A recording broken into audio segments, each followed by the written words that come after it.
name of places, name of things, name of animals, alright? You have tell you something about one of the most important lessons we have in English, okay? Adjective. So what is an adjective? Tell me, how am I walking? I am walking, how? Slowly. What kind of driver? He's a careful driver. How does he drive?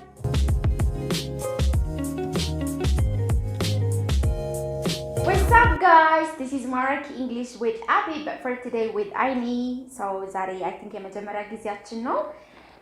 So for today I'm gonna tell you something about one of the most important lessons we have in English, and it's about parts of speech. So parts of speech ስንል ምንድነው? What's speech? ምናምን ያለን እንቀጥላለን for sure, but parts of speech ማለት word class ማለት ነው. word class ማለት ወይም parts of speech ማለት it's like እንግሊዘኛ ውስጥ ያሉን የቃላት ስብስብ or ብዙ ቃላቶች ይሰጡና የቃላት ስብስቦች አሉ። እነዛን ቃላቶች ምንድነው የምናደርጋቸው? ኦኬ እናበዛዋለን ወይ እንቀንሰዋለን ወይ የቱ ጋር ነው የምንጠቀመው እንዴት ነው የምንጠቀመው የሚለውን ዲቴል ለማወቅ we have to know more about parts of speech though, so things are gonna be clear after that. Okay, so be with me, I'm gonna make you happy for sure. Okay, good. So parts of speech በሌላኛው way like ምናልባት የተለያዩ መጽሐፎች ላይ ታገኙ ትችላላችሁ. It's called word class. word class, let me tell you something I found it more important. word class ማለት ለምሳሌ የኤሌመንተሪ ተማሪ ሆናችሁ ግቢ ውስጥ ብትገቡና ተሰልፋችሁ መዝሙር ዘምራችሁ ከዛ ካለቀ በኋላ ወደ ምናችን እንገባለን ወደ የክላሳችን። ልክ እንደዛ ሁሉ bunch of words ቢሰጠን የቃላት ስብስቦች ቢሰጡን እነዛን ወርዶች ወደ ኢትዮጵያ እናደርጋቸዋለን. That's what we call parts of speech. So ልክ ተማሪዎች አንደኛ ሁለተኛ ሶስተኛ ያለን እስከ 8 እንደምናስገባቸው ሁሉ in English we have 8 classes, like 8 word classes or 8 parts of speech እንለዋለን. So now ከኔ ጋር ናችሁ? That's good. አንደኛ ክፍል እንገባለን and I'm going to show you the first word class. So የመጀመሪያው word class or the first parts of speech ከምንለው ውስጥ የመጀመሪያው it's noun. noun ስንል ምን ማለታችን ነው? noun ስንል ምን ማለታችን ነው? It's about naming. Okay, noun is all about naming. Okay, naming ምንድነው? ስም መስጠት ነው. So you give name for people, you name places, you name people, you name things. Okay, so everything that you give a name is a noun. Okay, ለምሳሌ what is it ብዬ ብጠይቃችሁ ምን ትሉኛላችሁ? It's a marker. Okay, so you give a name called a marker. You say a teacher. If I ask you to tell me where you live, you say I live in ብላችሁ Addis, Bardar, Washington, you tell me like different places. So we have name of places, name of things, name of animals, all right? You have different names, so that's what we call name. So everything that you give a name, everything that you name is a noun. Okay, good. ከዛ ሁለተኛ ክፍል እንግባ. That's good. So the second word class is a pronoun. Okay, so like whenever you think of a pronoun, it's all about ስም በሌለበት ናውንን ተክቶ መግባት ማለት ነው. You understand? ለምሳሌ if you're going to talk about this marker marker እያልን ከምናወራ we can delegate. Okay, what's delegate ማድረግ? delegate ማድረግ ወይም replace ማድረግ ወይም መተካት. ማንን ነው የሚተካልን? ናውንን። ኦኬ ፕሮናውን የምንላቸው በስም ቦታ የሚገቡ እንደ ስም የሚያገለግሉ ናውንን more repeat ከማድረግ የሚያድን like redundancy-ን በጣም የሚቀንሱልን ወይም repetition-ን የሚቀንሱልን ማለት ነው. ለምሳሌ ስለ አስተማሪ ማውራት ብንፈልግ teacher ከምንል we can use either he or she ብለን ማውራት እንችላለን. If you're going to talk about this marker, you don't need to talk about it like saying marker. You can use it ማለት እንችላለን. ከዛ we have lot of pronouns like we have they, you. Okay, we have I is a pronoun. So that's what we call pronoun. So what's pronoun? A word that delegates the noun or a word that we use in the place of the noun. All right? Good. And number 3 or third class. ሶስተኛ listeners, we have adjective. Okay? Adjective. So what is an adjective? When you think of an adjective is all about describing. Okay? Adjective is all about describing. Describe ማድረግ ምንድን ነው? መግለጽ. Okay? Or like you let somebody to imagine about something. Alright? ለምሳሌ እኔን ዲስክራይብ አድርጉ ብትባሉ እንደምትሉ አውቃለሁ። Okay? You say like you're fat, you may say you're short, you may talk about me a lot of things. If I ask you to tell me about your best friend, you can tell me more about your best friend so that you can let me know something about your best friend. So the adjective ማለት አንድን ነገር either the noun or the pronoun noun ስለሚተካ describe ማድረግ ወይ መግለጽ ማለት ነው። So ሰዎችን እንገልጻለን፣ ቦታዎችን እንገልጻለን፣ ነገሮችን እንገልጻለን፣ አኒማሎችን እንገልጻለን። So that's what we call adjective. So ምን አይነት like መግለጫ ቃላቶች ወይም adjectiveዎችን እንጠቀማለን? ለምሳሌ you can say short, ሌላስ you can say fat. Okay? ለምሳሌ ስለ አንድ ቦታ ብትጠየቁ በጣም ሩቅ ነው ማለት ብትፈልጉ ምን ትላላችሁ? far, right? Or like what kind of friend do you have? She's a humble person. You can say she's an honest person እያለን ስለ አንድ ሰው ካራክተር ፐርሶናሊቲ ማውራት እንችላለን። So that is what we call adjective. But if you go detail, we have a lot to talk about, but I'm just trying to show you the basic things. Okay, good. Let's go to number 4. አራተኛው ላይ ስንሄድ before that ግን I want you to know more about this, like ሶስቱን አንድ ላይ ብታጠኗቸው አንድ ላይ ሪሌት like ለማስታወስ ይረዳችሁ ዘንድ አንድ ላይ ብታዩ። ለምሳሌ ናውን አለ፣ ስም ነው፣ ስም መስጠት ነው። ፕሮናውን አለ፣ ስምን ይተካልናል። alright? So adjective አለ፣ ፕሮናውን እና ናውንን ምን ያደርግልናል? describe ያደርግልናል። ሶስቱ more አንድ ላይ የሚሄዱ ናቸው። አራተኛው ላይ ስንመጣ verb ይባላል። ኦኬ፣ አራተኛ ክፍል ስትገቡ የምትማሩት ምንድነው? verb ማለት like ሁሉም ላይ ስንሄድ ካይንዶች ይኖሩናል። ግን if I tell you about verb, it's one of the most important part of the parts of speech or the word class is a verb, because it tells you the action plus the time. tense ምናምን እያለን ስንሄድ የሚነግረን more verb ነውና verb is all about action. Okay? Of course actionን ብቻ አይነግረንም፣ ግን mainly like it talks about the action. So okay, now could you please tell me what I'm doing? አሁን እያደረኩ ያለሁት ነገር ምንድን ነው? You just talk about what you're doing. So what am I doing now? I am writing. ስለዚህ write is a verb. It's an action. Okay? ለምሳሌ if I መሮጥ, what is መሮጥ? You say what? Run, right? So መሮጥ፣ መብላት፣ መጠጣት፣ መሄድ፣ መተኛት, like everything that you do is a verb. Okay? So you talk about the verb like this. Okay? ለምሳሌ እኔ አስባለሁ ምናምን ብትሉ think እንላለን, right? So think is what? A verb. Okay? ማታ ደክማችሁ ትሄዱና ትተኛላችሁ. What? Sleep is a verb. So we have a lot of verbs. Okay? Good. አምስተኛ ላይ እንድረስ. When we talk about number 5, it's about adverb. ቅድም ከአንድ እስከ 3 አብረን ነው ያየናቸው። አሁን ደግሞ 4 እና 5 አንድ ላይ ነው የምናያቸው። adverb ማለት እንዴት መሰላችሁ? ለምሳሌ adjective ላይ ሰውየውን ነው የምትገልጹት፣ ምን አይነት ሰው እንደሆነ፣ ምን አይነት ፐርሰናሊቲ እንዳለው ምናምን። when you talk about an adverb ግን እንዴት እንዳደረገው አክሽኑ። ለምሳሌ እዚህ ጋር write አለ፣ run አለ። ለምሳሌ walk የሚል ብንጨምር እንዴት walk እንዳረኩኝ፣ እንዴት እንደሮጥኩኝ፣ እንዴት እንደጻፍኩኝ ለመናገር or describe ማድረግ ስንፈልግ we use adverb. ስለዚህ adverb የምንለው ልክ እንደ adjective ምን ያደርጋል? describe ያደርጋል። ኦኬ፣ እዚህ ጋር adjective describe የሚያደርገው ማንን ነው?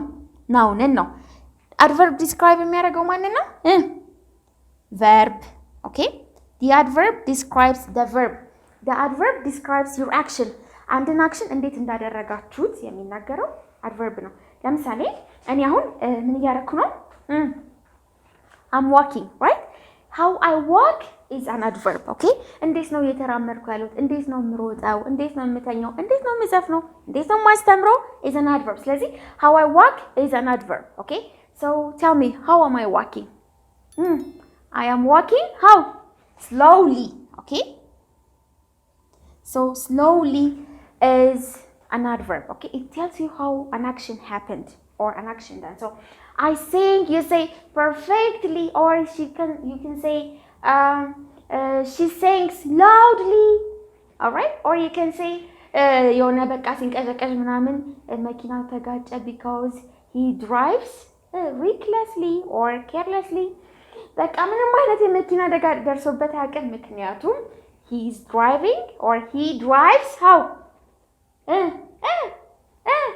carefully. ከዛ ግን አሁን የነገርነው እንዴት እንደሚነዳ ነው ምን አይነት ሾፌር እንደሆነ ማውራት ከፈለግን or ምን አይነት ምንድነው የምንለው ነጂ or ምን አይነት አሽከርካሪ እንደሆነ ማውራት ስንፈልግ adjective ነው የምንጠቀመው right ለምሳሌ ምን አይነት ምንድነው a driver. What kind of driver? He's a careful driver. How does he drive? He drives carelessly or carefully ያለን አነዳዱን ማውራት እንችላለን ማለት ነው clear fine number 6 okay number 6 ላይ ደርሰናል ተመልካቾቻችን ስድስተኛ ክፍል ገብተናል alright ስለዚህ you have to study very hard ስድስተኛ ላይ ስንመጣ prepositions alright we have preposition prepositions አውራችሁ እንዴት መሰላችሁ ለምሳሌ it's also one of the most important parts of speech we have and it tells us the relationship between words in a sentence ለምሳሌ sentence የሰራችሁት አምስት ቃላቶች ሰብስባችሁ ከሆነና preposition መኖር ካለበት it's one of the most important part of the words okay እሱ ከሌለ ትርጉምለስ ሊሆን ይችላል I mean meaningless ሊሆን ይችላል or else like የተለያየ ትርጉሙን ሊስት ይችላል okay so it's one of the most important parts of speech ስለዚህ ምን ያደርግልናል it tells relationshipን ይነግረናል it tells us the relationship between words okay and በምትሰሩት ሴንቴንስ ውስጥ የቃላቶች ግንኙነት ምንድነው የሚለው እንድታውቁ ያደርጋችኋል that is what we call preposition ለምሳሌ አንድ ሰው hi where are you ብሎ ቢደውልልኝ እና exactly የት እንዳለው መናገር ብፈልግ preposition ነው exactly የት እንዳለው እንዲነግረኝ የሚፈልገው ለምሳሌ I am አልኩኝ I am የሚለው is a word okay word የምንላቸው እነዚህ ናቸው ከዛ እዚህ ጋር እንደዚህ ያረኩና ከዛ the class አልኩኝ I am the class አሁን ይሄ preposition ሊኖረው ግድ ነው ግን ስላላስገባውለት it's meaningless ትርጉም አይሰጠንም or የተሟላ አይደለም ማለት ስለዚህ የተለያየ preposition ባስገባውበት ቁጥር ያለውበትን ቦታ እቀይራለሁ ማለት ነው ስለዚህ የነገራችሁት ሰው exactly ያላችሁበት ቦታ እንዲመጣ you have to use the correct preposition ያንሳል ስለዚህ አሁን እኔ ክላስ ውስጥ ነኝ ማለት ብፈልግ ምን ልበል I am ልና ውስጥ በሉኝ I am in the class ሰውየው ቀጥታ ይታመጣ ክላስ ውስጥ አይደለ ከዛ አሁንም የት ነኝ ሲለኝ ክላስ ውስጥ አይደለም ስለዚህ ክላስ አካባቢ ነኝ ማለት ብፈልግ in የምትለውን እቀይራታለሁ ምን ብዬ I am around the class ስለዚህ ክላስ አካባቢ ነው የሚፈልገኝ if ድጋሚ ቢጠይቀኝና ያለበትን ቦታ መናገር ፈልግ ከክላሱ ፊት ለፊት ነኝ ማለት ብፈልግ ምን ልበል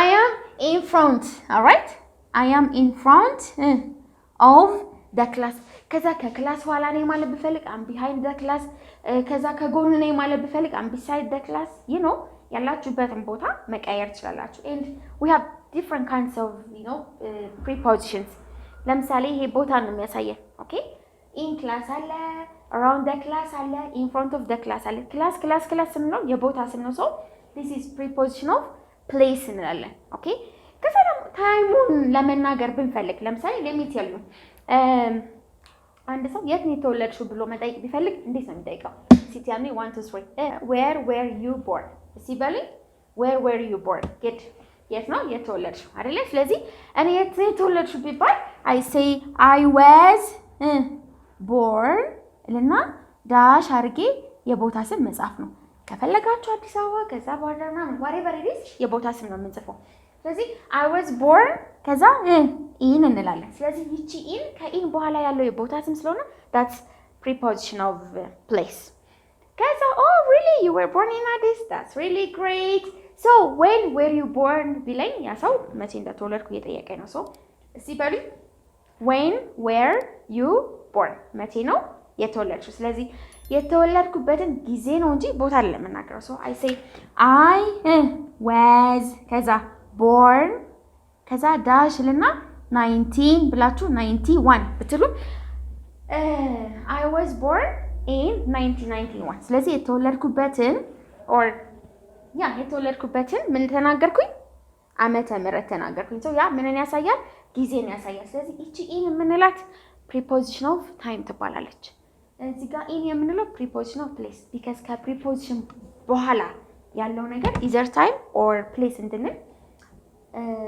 ይረዳናል ማለት ነው okay good let's go to number 7 it's interjection okay ሰባተኛ ላይ or number 7 ላይ ስንመጣ የምናየው it's interjection it's actually the shortest and the precise way of talking about your emotion it talks about your strong feeling የሆነ ስሜታችሁ መግለጽ ስትፈልጉ የምትናገሩበት በጣም አጭርና ቀላል የሆነ ገለጻ ነው ማለት ነው or እንደዚህ አይነት ወርዶች ናቸው ለምሳሌ usually it comes up with this exclamation okay strong የሆነ ፊሊንጋችንን ስንናገር ከምንድን ነበር ትምህርተ አንክሮ ወይም exclamation mark ከምንለው ጋር የሚመጡት ወርዶች are called interjections okay ለምሳሌ አንድ ሰው በጣም የሚገርም ስራ ሰራላችሁና በቃ አንተ በጣም ጎበዝ ነህ በጣም ነው ማደንቅ ኮርቼ ባለው ምናምን ብዙ ገተታ ከምናወራ we say wow okay you say bravo ምናምን እንላለን ስለዚህ እንደዚህ አይነት ቃላቶች interjections ይባላሉ okay እንደው በጣም ደክሟችሁ ሰልችቶን ምናምን እንላለን ሰው እንደዚህ አይነት ቃላቶች ስሜታችንን ለመግለጽ ምንም አይነት ሴንቴንስ አንደረድር የምናወራባቸው ቃላቶች these are called interjections okay ምን ያለ ነው አሁን it's about conjunction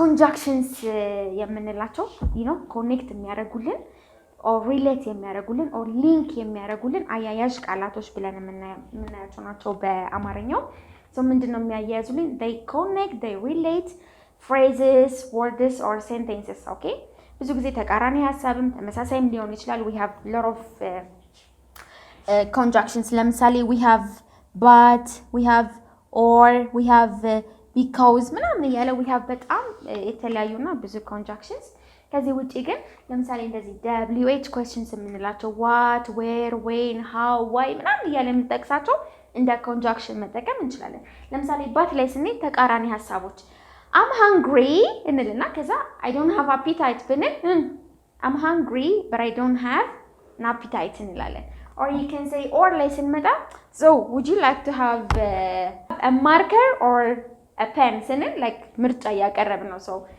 because ያለን ስንሄድ reason ያመጣን እንላለን ከዛ ውጪ what where ምናምን ያለን ስንሄድ ደግሞ መሃል ላይ በማምጣት ለምሳሌ እኔ አላቅም ማለት ብንፈልግ ምን እንላለን I don't know አይደል ከዛ ማናቀው ነገር ምንድነው ዲቴል ያለን ስንሄድ መሃል ላይ WH questionዎችን መክተት እንችላለን ለምሳሌ እኔ ምን ማድረግ እንዳለብኝ አላውቅም ማለት ብንፈልግ I don't know what to do እንላለን so what የገባችሁ it's just to connect to do የሚለውንና I don't know የሚለውን ለማገናኘት ነው በዛ መሰረት where to go ያለን እንሄዳለን I don't know where to go I don't know how to swim ያለን መሄድ እንችላለን I don't know why she cries like all the WH questions can be taken as a conjunction okay ስለዚህ በቃ ስምንተኛው ላይ ደርሰናል okay ስንት አይነት word ክላሶች አሉ ስምንት አይነት we have the noun the pronoun the adjective አንድ ላይ ነው በቃ እነዚህ ማየት ያለብን ከዛ እንመጣና 5 እና 6 we have the verb the adverb እነዚህ አንድ ላይ ነው ማየት ያለብን because the adverb describes the verb ከዛ እንመጣና ስድስተኛው ላይ we have prepositions it shows like the relationship it tells us the relationship between words in a sentence ከዛ ውጪ we have interjections they talk about our strong feeling okay emotionaችንን የሚገልጹ አጫጭር ቃላቶች ናቸው የመጨረሻው conjunction ነው አያያዥ ቃል ብለን የምናየው ነው ስለዚህ if you know more about these parts of speech you know what to do next okay የትኛውን ቃል ምን ማድረግ እንዳለብን እናያለን so for today thank you and I'll see you next time bye bye love you